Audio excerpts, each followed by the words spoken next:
আসসালামু আলাইকুম ভিউয়ার্স, কেমন আছেন? এটি হচ্ছে আমার পোলট্রি ফার্ম আর কি। পোলট্রি ফার্মের সেটা আমি এখনও ওইভাবে গুছাই উঠতে পারিনি।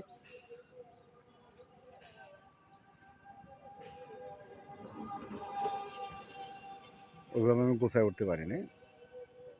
যাক, দোয়া করুন সবাই যেন একটু স্বাবলম্বী হতে পারি। আসল কথায় আসে, সৌদিতে আমি মেডিকেলের যে অভিজ্ঞতাগুলো, এই অভিজ্ঞতা আমি শেয়ার করতেছি আপনাদের সাথে। কেমন লাগে কমেন্টে জানান। সালটা হলো 1997, জুন কিংবা জুলাই এরকম হবে আর কি। আমি তখন আর সেন্ট্রাল মেডিকেলে আমি চাকরি করি। আমি সেন্ট্রাল মেডিকেলে, যাক, ওই সিলেটের এক লোক, বাড়ি হচ্ছে হবিগঞ্জ।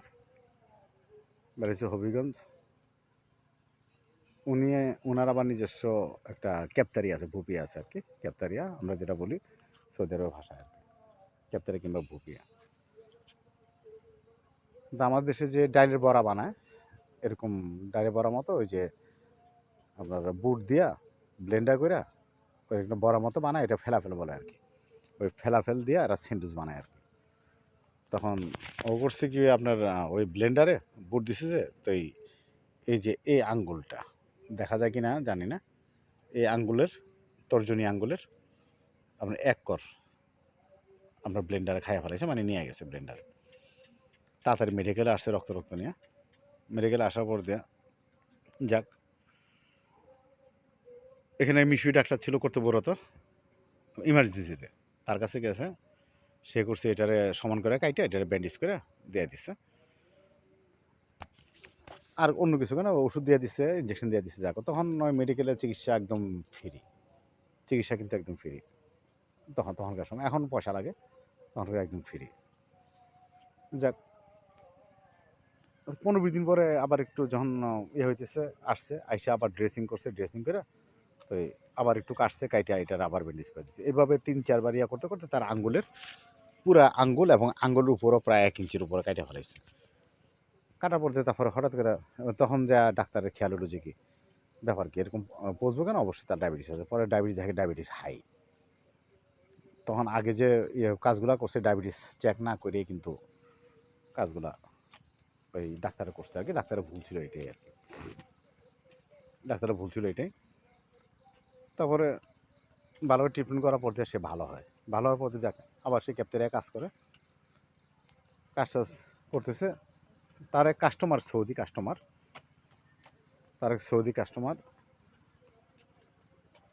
সে তারা করলো যে কি তুই ইয়াতে শেখের উপর সে যা কেস কর, তার মানে ইয়াতে মহকুমায় বলতে আমাদের দেশে যেটা কোর্ট বলি আর কি, কোর্টে কেস কর তুই।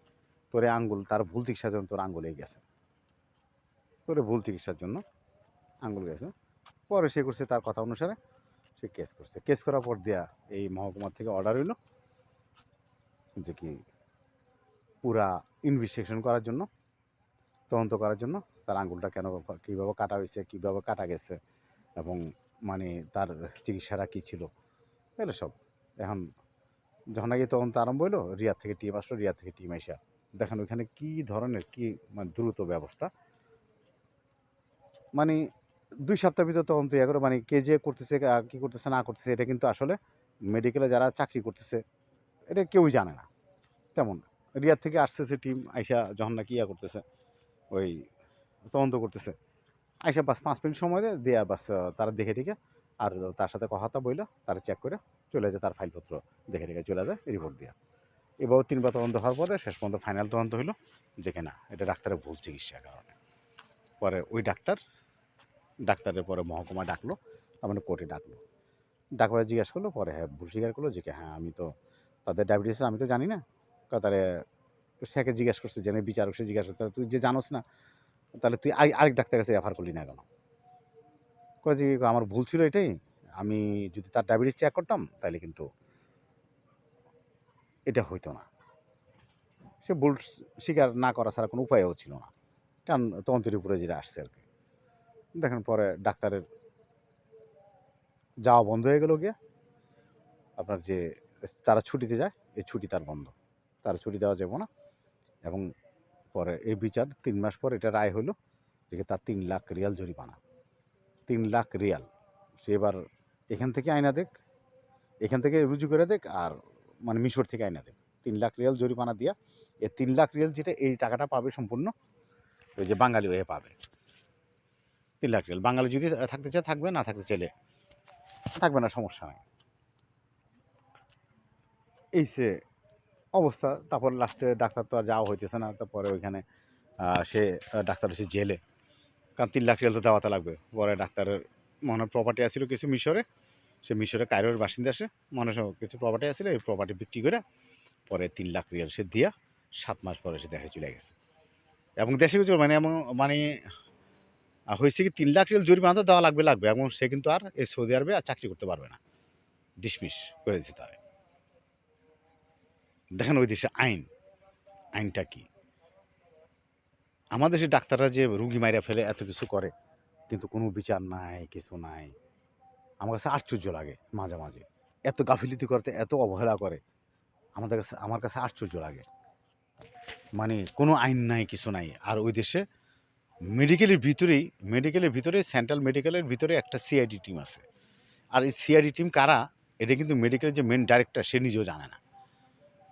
এগুলো মেন মিনিস্ট্রি অফ হেলথের থেকে এদেরকে পাঠানো হয়, এই সিআইডি টিমগুলো হঠাৎ করে পাঠানো হয়, এবং কে বা কারা আসবে কেউ জানে না।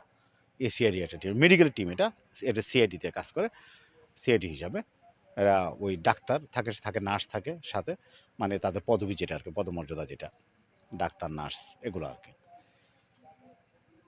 দেখেন আমাদের দেশে যদি এ ধরনের যদি আইন থাকতো, এ ধরনের যদি ব্যবস্থা থাকতো, তাইলে আসলে কোনো ডাক্তারে অবহেলা করতে পারতো না, কোনো ডাক্তারই কিন্তু। আর ওই দেশে আরেকটা আইন দেখছি আমি, কেউ যদি কোনো ডাক্তার যদি কোনো মেডিকেলে চাকরি করে, সে চাই সেটা প্রাইভেট মেডিকেল হোক, চাই সেটা ওই সরকারি মেডিকেল, যে কোনো মেডিকেলে চাকরি করুক, সে কিন্তু বাইরে কোনো ধরনের কোনো রুগী দেখতে পারবে না। রুগী দেখার মতো তার কোনো অপশন নাই তার।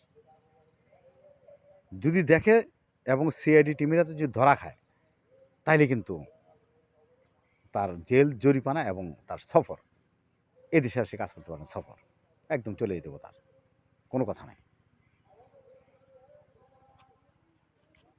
দেখেন আমি এত বছর 31 বছর ছিলাম সৌদিতে, মানে আমার কাছে এই জিনিসগুলো আমরা কেন এইভাবে করতে পারি না, আমাদের আইনগুলো কেন এইভাবে হয় না, এবং আমাদের কেন আইন থাকলেও প্রয়োগ হয় না ঠিক মতো, এবং এই যে ডাক্তারের অবহেলার কারণে কিংবা যানজটের কারণে কত রুগী যে মারা যায়, কত রুগী যে মারা যায়, মানে আমার কাছে আশ্চর্য লাগে।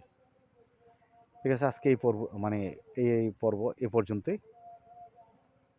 কালকে আবার অন্য পর্ব, আমি কালকে আবার অন্য অভিজ্ঞতা আমি শেয়ার করব। আপনারা সবাই কমেন্টে জানেন যে কি আপনাদের কি কোনো সৌদি আরবের চিকিৎসা ব্যবস্থা সম্বন্ধে কোনো তিক্ত অভিজ্ঞতা আছে কিনা, যদি তিক্ত অভিজ্ঞতা যদি থাকে তাহলে শেয়ার করেন। কারণ আমি যে জায়গাটায় ডিউটি করছি আমি ওই জায়গাটার কথা বলতেছি, অন্য জায়গার কথা আমি জানি না। ঠিক আছে, ওকে, আসসালামু আলাইকুম।